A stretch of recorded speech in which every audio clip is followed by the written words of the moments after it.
Hello, everyone. This is my very first time on YouTube Live. I decided to try it. I am Wesley Henry. I'm the pastor for House of Prayer Church in Toronto, and I'm a YouTuber. I have been a YouTuber since 2007. I have three channels, and one of them is my ministry channel with mainly with music recordings and live performances from our church services. So I started doing a live blog on Facebook. So I decided I would try and do one on YouTube. Of course, I have subscribers, so I hope that I can answer questions. If not now, you can still put your questions in the description area, your comments, and I'll be glad to respond to them. Now, the topic is, why are there so many single women in the churches? And I'm speaking mainly because of the to the black churches. I've been a pastor since 1987. I've been preaching before that. I was ordained early when I was young, and I'm in Toronto, and I'm pastoring this church now for about 27 years, a church I pioneered. And a burden of mine over the years is the whole thought of why we have so many unmarried women in the church. And it's a thing that I addressed on Facebook that I think that I should talk about.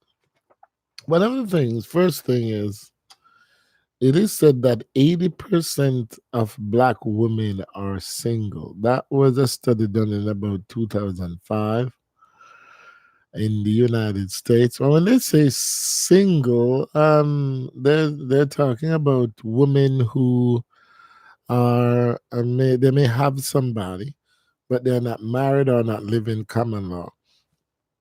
But in the churches, we have more and more women getting converted. So that's one of the reasons we have so many single women, because the conversion rate of women outweighs the conversion rate of men.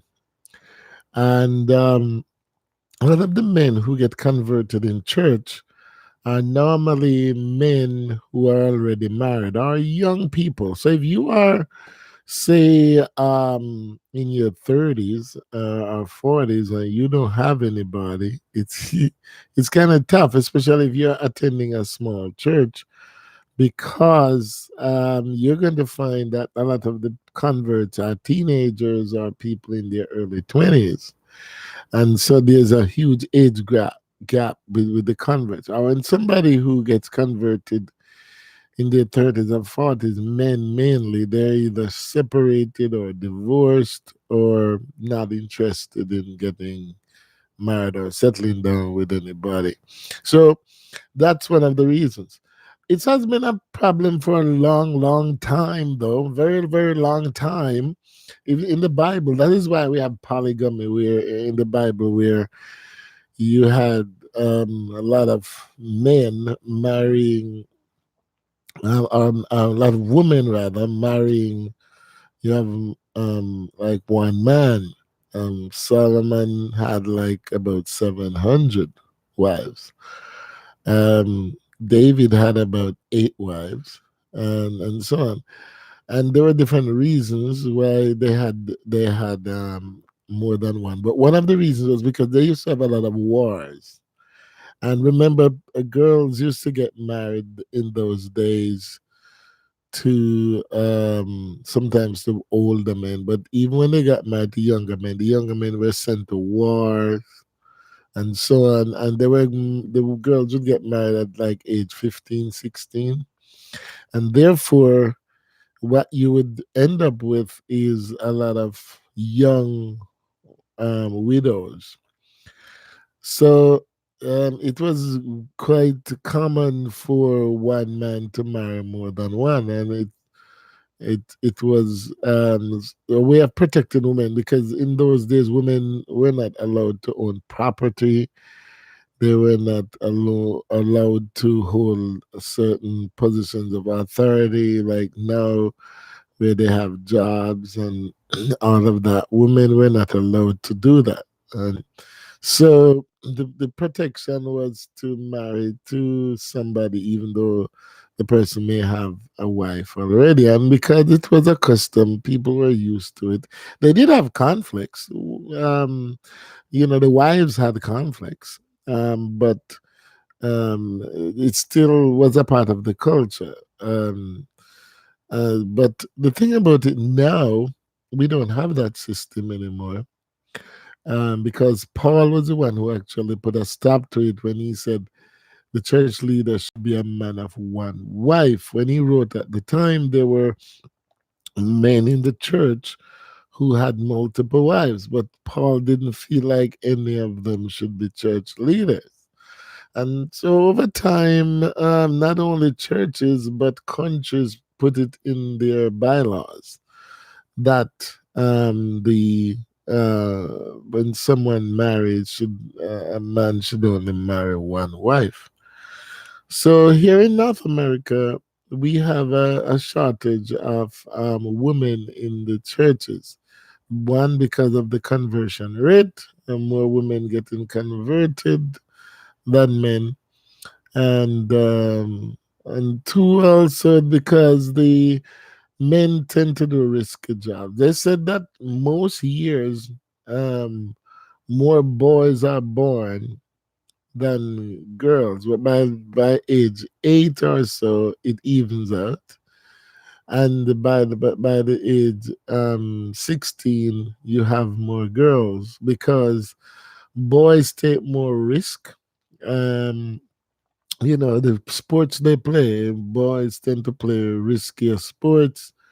They tend to do riskier things, and men tend to do riskier jobs, and therefore you have accidents and so on.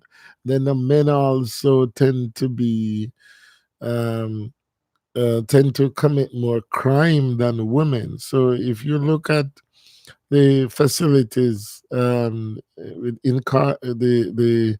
where people are in jail, you'll find that um, the rate of women in jail is small in comparison to men. Lots of men who are in prison, like thousands and thousands and thousands of men. And also, with the change of the definition of marriage in Canada and USA and places like that, same sex people are getting attracted to each other, which, of course, is another issue with the church. But so we have to face the fact that there is a shortage of men in the churches to marry the women. However, my point is that I believe women um, can do something about it. I'm not picking a woman. I am around women all the time. When I was growing up, I was always around my sisters and my mother. Of course, my father was there too, and I had brothers. But the ones that played the greater roles in my life were women. I had in elementary school, I had all women teachers, all female teachers. In high school, I think I had like three male teachers for a brief amount of time. In college, I had mainly male teachers though. But at the same time, I just want to say that um, I grew up around a lot of women, and so I really have a lot of respect for women, and I have a deep burden to see so many unmarried women in the church who would like to get married, but there is No way. But I think women have liberated themselves. Once women were not allowed to vote, and now women fought the way. It wasn't men who fought for women; it was women who fought for women, and women were not allowed to own property, and they were not allowed to hold certain positions in society. They would just be housewives instead of, and women fought and changed it. So I believe that it is up to women as well, not totally and completely. I'm just saying, I think enough are not is not being done in the churches by women to solve the problem. And why I say by women, it is because us men, I don't know if we are very good at things. When we get involved in some women things, we tend to mess them up. Everything um, that every time men get involved in women issues, it becomes conflicting. So while men are there as supporters and give our views like I'm doing now, I believe women should really take this up. But in the church, it's a topic that people are afraid to discuss. It's not a thing they want to bring up. People are afraid to bring it up because they believe that it might create some instability. Like women might just start acting up and whatever, and you want to keep everybody calm. Um, and everybody in the church, they want the focus to be the Lord. We want to talk about God and the Lord, and that is the focus. But I think we can do both. I think if we do it intelligently, we can. So, ladies out there, I would like to hear your opinion on this. But I think one of the reasons the we have so many unmarried women, it is because also that women are getting more and more educated.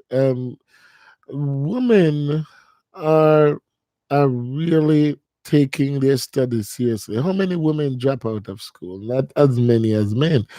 You know, more men drop out of school than girls. Girls go to school, they tend to finish high school, they go to college, they finish. Boys tend to drop out, and sometimes they go to college, they might struggle, might take them multiple years to finish their undergrad. The whole thing about it also that sometimes because of family, as soon as the child graduates from high school, there's this pressure to go work. There's this pressure to go to become a man, yeah,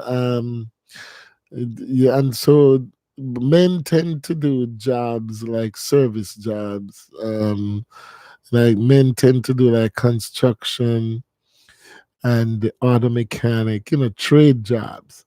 Meanwhile, women are now going for the white collar position, so to speak. There, women are going to study, getting their degrees, and they are going into professions that men normally take. And so what happened? A lot of the women cannot find somebody, like find a man on their level. That's one of the things that women tell me, that they just cannot find a man on their level, because she's now educated. She just cannot um, communicate with some people because they they they see things differently. Education allows you to see things broadly.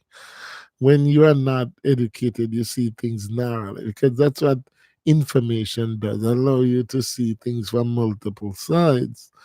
But when you lack that information, you tend to be narrow, and you tend to be quite emotional about the narrow views you have. So a lot of women who are highly educated, and searching for somebody cannot. I believe that especially Christian women make a lot of mistakes when they're going to colleges and universities. You're going on a campus where there are thousands of people like yourself who are educated. They may not know what they're going to do, but they are pursuing an education. To me, that's a time to find somebody. If you will miss that time, that opportunity when you come out of college. A lot of the people you meet may not be at your level, but when you're in college, you have people, all of you are at the same level, thousands and thousands of people. And sometimes you tend to ignore those people.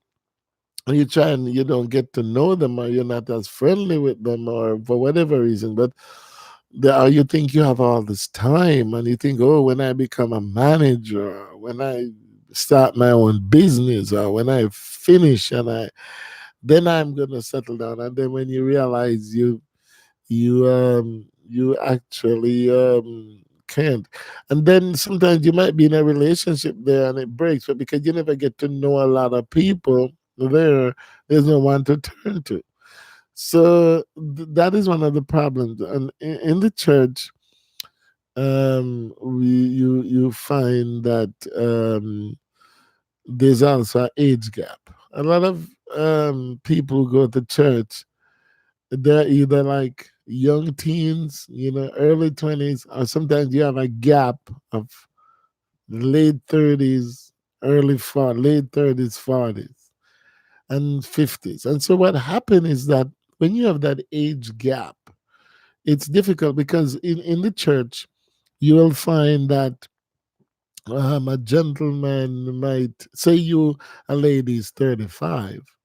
Most 35-year-olds are already married, or if they're not already married, they're separated or divorced, or they're not interested in settling down, you know? And so what happened is that those are the people you are going to find around your age group. So then there comes a generation gap. And that's why, in other words, you have to do it early. You have to do it as early as you can. It's a small window. I see marriage like sports. No matter how good you are, if you're gonna play sport, there's a small window, and depending on how which sport, the faster the sport, the shorter the career. So if you are, say, a sprinter, your career is gonna be as a pro. It's gonna go average from between age, say, 21 to about 31, 10 years. If you play golf, you can go on for a long, long time. If you play basketball, it can be, say, from age 19 to age 36 or so. So, in other words, you have a very short time. If you want to be serious about playing a sport, you have a short window of preparing yourself. That's why they begin with kids, so that by the time they hit 2021, they're ready for pro. So the issue is that if you believe you are young and you don't need to settle down with anybody, then when you get older, it's harder to find somebody. There's sometimes a short window of time in order to find somebody. The next thing is the whole thing about it, why women, so many unmarried women are in church. It is it is because it is not an issue that people like to deal with. When you want to talk about something like that, it can become a thing. It's very uncomfortable for some pastors to talk about it, just as parents are uncomfortable talking about sexual stuff with their kids. In the same way, it's a very uncomfortable feeling for some church leaders, and so they try to shrug it off and say no. So I have a burden for women. One of the things that I find is that women are liberated but women still are afraid of, say, approaching men. Thank you very much, Paulette. A husband don't show affection to their wife. Husband don't communicate. They believe wives should know everything. Most husbands not support to their wife, business or success and achievement. Thank you very much, Paulette Dixon. That is true. That is true for people who are married. Today I'm talking about those who are not married, but that's another issue with people who are married, where people are married and are not getting along. People are married and they are not really in love, or they probably were in love or felt they were in love, and then after they get married, they sort of fall out of love because of the business part of marriage. Because marriage has the pleasure side and it has the business side. The business side of marriage is, paying the bills, doing transactions, whether you're gonna buy a car, buy a house, those are durable goods, whatever you're gonna buy, how you spend money, so the marriage has that business side. Um, oh yes, people who are not married go through the same thing when they're in relationship. I think what will happen is that a lot of the situation is, this is what I said on Facebook. I said that um, women have changed. The world has changed, but men really have not really changed. It's just the truth. But women have changed over the years, and the men are pretty much the same. For example, men still want a woman. He knows she works, but he wants one who is a homemaker. She works just as he does, but he wants to be pampered. And it might sound ugly, and it might sound kind of sexist in what I'm saying, but I'm a man, and I know I'm from the traditional family where my father worked and my mother stayed home. My mother did work too, but mom is responsible to do the shopping. She's responsible to keep house and so on. Of course, she got us kids to do things around the house, and we helped out a lot. But the fact is, it was my father's responsibility to sweep out the house. I never see my father grab a broom and sweep out the house. But why did my father invest so much in my mother and other men invest so much in a woman? Because ladies, you'll be surprised to know that although you have changed, although the world has changed, that men still want to be pampered. Men, they go out and work and they come home and they want someone to put dinner on the table. They want someone to make it, they want someone to put it on the table, and they want someone to bring them a cup of tea and so on. So that is one of the issues where the sexes are growing apart, and men still have not adjusted to the new world. Ladies, accept this. Men have not adjusted to the new world. We are still kind of fixed on that traditional thing of being the head of the house, that and being the provider. And when you talk about that, being a provider, that's another issue about being a provider, because the women are making more money than the men now. And so that becomes even another issue. But can I go back to my other thing about why there are so many unmarried women in the churches? It is one of the things is that um, I think women have a fear of rejection. Women have a lot of fears, and some of them are well founded. Like, a woman can get molested easily by guys. She have to be careful who she goes out with. She have to be careful who she sees. Um, she can she can be manipulated and used, so she has to be careful. But within all that thing about it, sometimes she might see somebody she likes or she admires, but she's afraid to approach the person and get rejected, especially if they're worshiping at the same church. Imagine you go to somebody and you indicate that you have a crush on the person, or you've been admiring the person or whatever, and then when you say that, the person might actually s- mm, reacted in an unexpected way, negatively, and you feel so bad, and then you have to go to church, especially if it's a small church, and you have to go there and worship week after week. It can affect you, and women are afraid of the same thing, afraid that they might go to the person and say something, and they might be rejected. So I know it's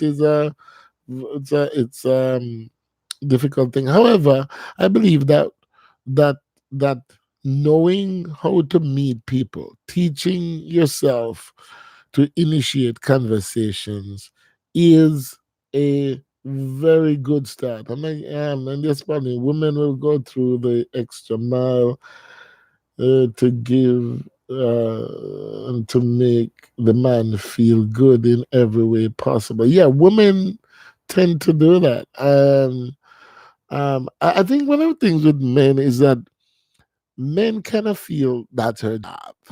you know, um, the the men that I know, I see some men that their wives treat them very, very well, and they will probably kind of talk a bit roughly to her and so on. And I know that there's another man somewhere who wish his wife would ever treat him like that.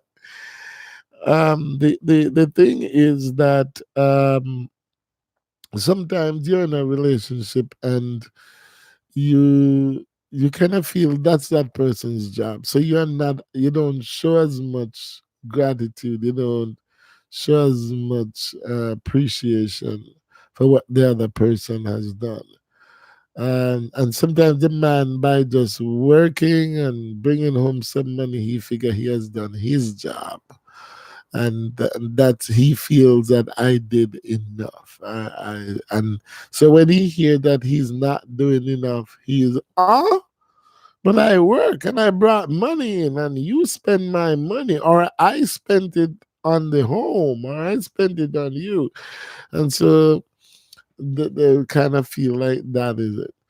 But in the church, I'm asking pastors, if there are any pastors listening, that we really need to stop ignoring the needs of the single women in the church. We don't want to highlight the things that we cannot fix. I don't like to stir up a ant's nest, except I have a spray to spray them. You should have a solution, and that's why I'm doing this, to say, you know, we should probably, in some cases, adopt um, some practices in other cultures. Like in some cultures, it's the head of the family that is responsible to find, say, a wife for a son, or a husband for a daughter. But since that is not within our culture, that we leave this person to go find their own person, which is hard, because sometimes they're not meeting anybody. When somebody's going from work to home to church, they're not meeting anybody. The only people they're meeting are the same people at church and the same people at work. Another thing I want to tell people here who goes to big churches, I used to go to a church with about 3,000 members. And what I found was that everybody had a place where they would sit and they have their seat and they never change their seat. When I was going to the church, I find that when I sat at a particular place where I felt comfortable, I found I kind of developed, some good friendships with people in that area because we see each other every Sunday. We're in that area, and you see each other and you may talk, chit chat after church and so on. And you hardly know the people up at the other side. But one thing, when I realized, I found that, this, I was traveling here. I'm going to a church with 3,000 people and I was single and I couldn't find a young lady. And I saw a lot of them going in and out of church. And I'm saying, how come I can't meet any of these people? I don't know them. I'm at this church. So, you know what I started doing? I started sitting at a different place. I have spent some time in one spot, then I go spend a few Sundays in another spot. And another thing I started doing was to go to the small services, to the weekly services, the smaller services where you have smaller groups, like prayer meeting, Bible studies, fasting service, choir rehearsal. Didn't sing on the choir, but there are lots of ladies singing on the choir, and I was single, and I'm thinking I'm going to this church. 3,000 strong, and I never met somebody that I would want to marry. And I believe somebody was there. I just kind of get in this clique. And you know what? When I moved away from the side where I was sitting, I was surprised to know that some of my friends were saying, "Oh, you throw us away, man. We don't see you. You run away." And I said, "I'm here." And I said, "Oh no, you throw us away. You get new friends now, kind of thing." Because they kind of want you to feel guilty because they want you to stay in that clique. If you're having a Christmas party or anything, they want you to sit with them in that clique. And so before you know it, you are in this big church and you have association with 25 people in a church that's 3,000. And you only are associated with 20 or 25 people. And I wouldn't let that happen. I just started going around and I started seeing some people I didn't even know those people. They've been coming there a long time and I didn't know them. And because I was just sitting over my corner. So those are some of the reasons, we kind of become cliquish, we become shy. We have to learn to be witty. Ladies, wit is something important. Wit is wisdom, and it is something that you can figure out quickly. When you're witty, you can get the answer to something very fast. You find solutions quickly. That's being witty. Um, I give you an example. Um, One thing I found out in my studies with why so many single women are and so many unmarried women in the church, and I'm thinking about people who are married. A lot of the people who are married, it's amazing if you talk to them how they met. I That's one of the things I normally do when I meet a married couple or people who are in love. I normally ask them how they met. You know what I think? I found out. I found out that when those people met, they had a split second, just a split. It normally happened in a very, very brief moment. For example, I saw on television where this couple was saying that um, they were married and how happy they were and they really love each other. And they said almost didn't happen. The gentleman, said he was stepping onto a train in Toronto, and the lady was stepping off the train, and he bumped into her. They bumped into each other. And he said, "Oh, I'm just sorry." And she said, "I'm sorry." And he said, um, "Sorry, I'm going to work." And she said, "I'm going to work too." And she popped out her business card and gave it to him. And he popped out his and gave it to her. He said the whole thing took about 5 seconds, because if you ride the trains in Toronto, you know that the the doors of the trains open for only about 10 seconds, except on the busy stations. Um, but it's about 10 seconds. So he said within 5 seconds, he just said, "Oh, I'm sorry, I'm going to work." And he just popped his card out and just gave it to her. And after work, she called him. And so what happened is they ended up getting married. So the whole thing is that the whole thing about wit, you have to be in that moment, men, both for men and women, all of you who are listening to me. When you have to have that wit, that when you see that person, that you react. Because if you don't react, you might miss that person. Another story is, a gentleman told me that he can't wait to go home in the evenings. He was married 8 years at the time, and he said every evening he's just eager to go home because he has the most wonderful wife. But he said it almost never happened, because he said he lives in the Niagara Falls area, and he said he and his uncle planned to go to an amusement park on Saturday. But the morning when they were to leave at 8 o'clock, it rained.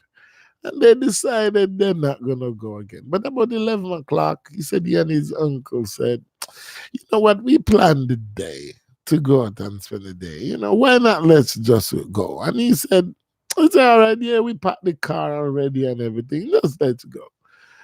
And they said they went. And he said as soon as he went in there, he saw this girl and he said something to her. He said, I think he asked her for direction or something to somewhere. And he said they spoke for about 2 minutes, but they exchanged numbers. And he said, it's the most wonderful person he has ever met. And he said he could not imagine his life without her. So, what am I saying here? I'm saying that if you um, are single and you're in the church, don't just sit around like that. You have to have wit. You have to have a plan. You have to be able to recognize when someone is interested in you, and you have to know how to react with that. And then one of the experiences we have with women in the church, because they're there so long and there are few men, sometimes desperation can set in. We feel so desperate. Sometimes biological clock is running out where you figure, my gosh, I'm reaching the place where I get the menopause and I might not be able to have a child. And so sometimes you can feel so desperate that you make a lot of mistakes. Mistakes with the wrong person. Mistakes also when people come to you where you just want to rush and get into it. And sometimes after you get into it, you realize, I'm not really in love with this person. Or whatever it is, you fight in a battle.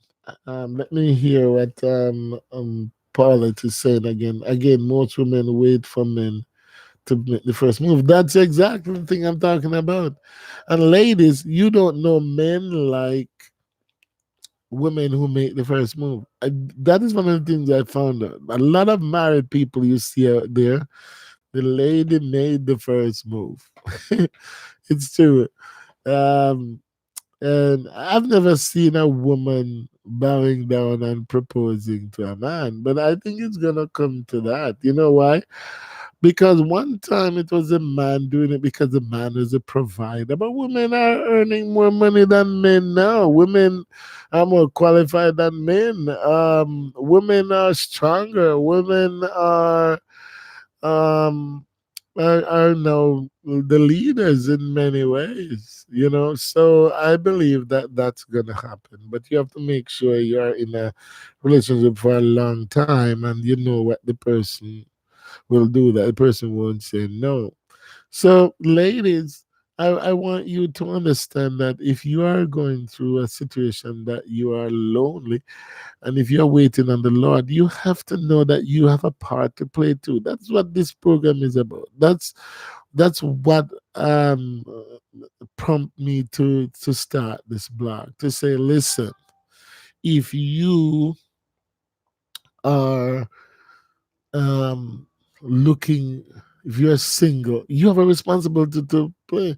Yes, you're gonna pray, but you can just sit down and wait for some man to walk through the door of the church.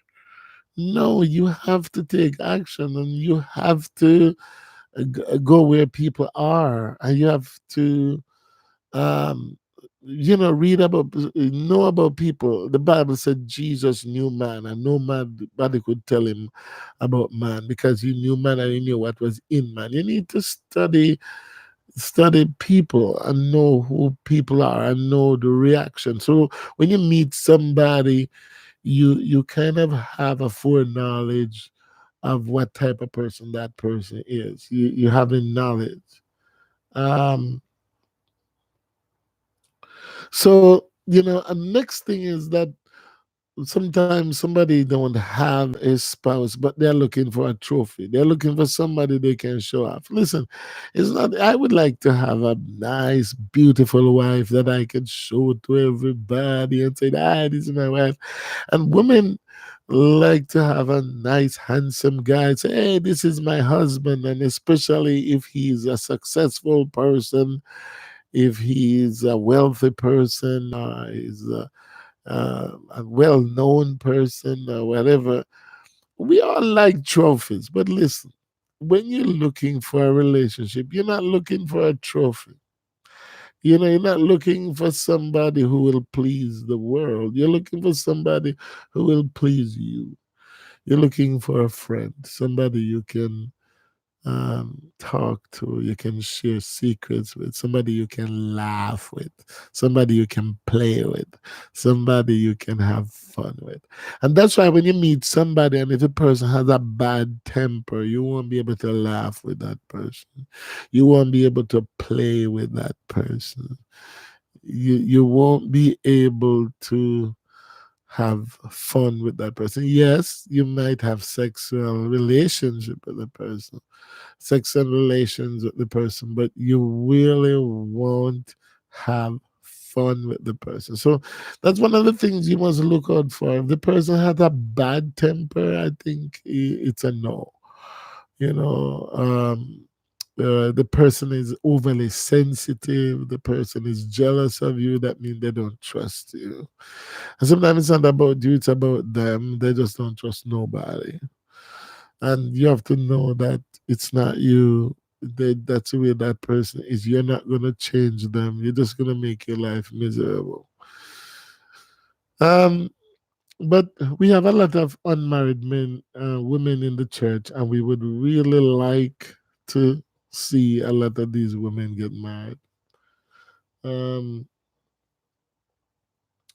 yes, well, you're saying women always know when a man have an interest or crush. She doesn't always know. We tell you something. Women who are street smart, and any of those who like used to be in the world, they tend to know. If you were a person who used to go to parties and nightclub before you got converted, you sort of carry that carryover into into your Christian faith, whether you believe it or not, where you can sort of pick up when someone has a crush on you. But a lot of church folks are very innocent, they're very naive, they have no clue when somebody is interested in them. And there are times when somebody might just be friendly and they believe the person is interested in them. So, um, that is a difference, but on another hand, though, you do have abuses where you do have people in the church who are very street smart. They know when somebody have a crush on them, and they sometimes they use that person. So it is both positive and negative. But I'm saying if you are single and looking, you need to do something about it. Don't just sit down and wait for your pastor to preach in your spouse. And when I say do something about it, I'm not telling you to go get desperate and begin to panic because you make mistakes. You have to learn to relax, to pray, to keep yourself in control, and and as I say, always learning. If you meet somebody, you need to get to know the person for yourself before you go and start asking people about the person, because sometimes you meet somebody and the person is very nice to you. The person might even have a rough history, but the person kind of mellow and mature and come around, and then you go to somebody and the person just tell you all the bad stuff and turn you off. So my advice is always you get to know that person for yourself, and then it's also important that you hear from other people too. But make sure you know that person for yourself, because sometimes some people are just jealous of you and they can just tell you all sort of bad things because they don't want to see you move on. And they might be married too, but some people are just hooked on negative and they can't say anything positive and they can't feel anything positive. So here am I today. Why are there so many unmarried women in the church? And what can we do about it? You know, the ladies, the other thing I find out is that a lot of ladies don't want an introduction. Or they will pretend like they don't want an introduction. No, I don't want you to introduce anybody to me. Sometimes somebody might know someone and and introduce you, and it can work out. The only thing is you must never feel pressured because someone introduced you to somebody and feel that, okay, you tell me about this person, that I'm on the obligation to commit to this person. No, someone introduced you to the person, it's up to you to decide. Don't feel pressured like, oh, my friend told me, oh, my pastor, especially when it's your pastor. When it's your pastor who tell you, you can feel so pressured that you have to please your pastor. No, no, no. You never get sorry for anybody and get mad. Don't get sorry for the person. If the person is crying and so, I need you and I love you, if you don't feel it, don't do it. No matter how many people telling you the person is nice. I've been in relationship before and everybody said, oh, she's such a nice person, but I never find her nice. She probably was nice to them, but probably wasn't very nice to me. And I'm going to live with her, so I didn't find her that nice. So you have to remember that sometimes you can't just depend on people's recommendation. You have to really have your own impression of the person. So, pastors, I'm challenging you, asking you to let it be a part of your prayer. And remember that you're preaching to these people here and they have need, and they're not going to stand up and testify about it. They're not going to put it up on a billboard and say, I am lonely. But some of them really suffer alone. And we have to take responsibility. God told Adam that he should keep the garden. He didn't keep it to protect it, and he should dress it. And we have to dress the church. Sometimes it's not good for a woman to be alone. It's not good for a man to be alone. And when you introduce somebody, pastors, don't make it a law like that to get married. Or some of you go and prophesy and thus said the Lord, the two of you are to get married. Don't tell those lies. Um, don't go and tell them and put fear in the people and let them figure that they have to do what you say. No, you can just tell them the truth and say, I believe he's a nice guy. I believe she's a nice lady. And you counsel them and make sure they take time to know each other. That's the other thing in church. In church, some people marry too fast before they get to know each other. That's one of the problems. Two people are burning, you're lonely, you want to take home this person, you're thinking of all the romance you can have, and that's all on your mind. The romance, you can't stop thinking about it. And then you just hurry up and you get married. And then when you realize you didn't know the person. So, it's a catch 22, the issue is that you have to kind of modify the deeds of the body and try and slow down and try and get to know this person. If you knew the person a long time ago, and sometimes you know the person a long time ago at church, you never know what the person is like at home. Some people are smile at church, and then when they go home, they're the most miserable people you can ever find. Yes, most men are intimidated. Well, I don't know. Men can be intimidated, especially if the woman is more learned. If the woman is earning more, and if she's associating herself with friends and people who he believes are in a higher class of society than himself.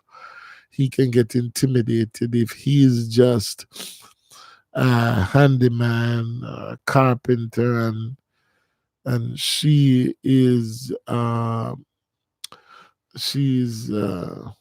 manager somewhere, and she's linking up with managers and CEOs and things like that. Some men get very intimidated by those kind of things. But people who are settled and understand women know that when you do that, you just make her uncomfortable. Because you're just gonna ruin your relationship. You can tell the person how you feel, but it's not. You mustn't live in a way that the person always feel that you don't trust them. That's not good. Okay, so this is it for me today. If you have any questions, you can leave them for me. I think this is gonna be up on YouTube. This is my first time on YouTube. Okay, I want to pray a prayer for all the women out there who are not married, who would like to get married. You know, marriage is tough. Don't rush into it. You can really regret it. So let's enter it prayerfully. And can you just put your hand just your phone, or if you're on your computer, your tablet, television, just put your hand there. I'm just going to pray that the Lord will help you. Father, you created this world. You made Adam, and you said it was not good for him to be alone. It's not good for some people to be alone. You know, Lord, that the lady, that man right now, Lord, they're serving you, but being single is a distraction. And Lord, the whole thing about it is that they're not focused on you as they could or they should because they're distracted by what's happening in their bodies and minds. So I pray those who you know will honor your servant. I pray you'll give them somebody. Lord, I pray that you'll put it in their heart to let them know that when you give a husband or give a wife, that is an honorable thing and they should cherish it. Those who you know will use their marriage for your glory. I pray you will give that woman her husband, give that man his wife. I pray for the body of Christ. I pray for every unmarried woman in the body of Christ and those who would like to get married and cannot find anybody wherever they are. Remember your word, Lord. You said you call your servant from a far country. If you have to call the person from another place, you're able to bring them together. So I pray for miracles, signs, wonders, breakthroughs. I pray you will give people great testimonies of how you bring two people together. In Jesus' name we pray. Amen. Have a wonderful day. And I will be doing this another time. God bless.